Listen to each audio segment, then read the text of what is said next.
मित्रांनो, सिनेसृष्टीला हादरवून सोडणारं मीटू प्रकरण आठवतंय? अभिनेत्री तनुश्री दत्ताने लावलेल्या त्या एका आरोपामुळे संपूर्ण बॉलिवूडमध्ये खळबळ माजली आणि एका महानायकाच्या प्रतिमेला तडा गेला.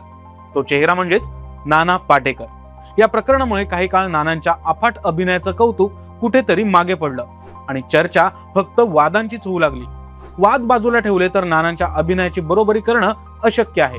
परिंदा मधला तो वेडापिसा अण्णा असो, क्रांतीवीर मधला अंगावर काटा आणणारा तो क्रांतीचा आवाज, किंवा नटसम्राट मधल्या अप्पासाहेबांची ती आर्त हाक, नाना जेव्हा स्क्रीनवर येतात तेव्हा समोरच्या अभिनेत्याची बोलतीच बंद होते. त्यांच्या डायलॉग डिलिव्हरीचा आणि पॉज घेण्याचा नाद आजही कोणी करू शकत नाही. नॅशनल अवॉर्ड्सनी सुद्धा त्यांच्या कलेची अनेकदा दखल घेतली. कोट्यवधी रुपये कमवूनही नानांचं जगणं आजही एखाद्या साध्या माणसासारखं आहे.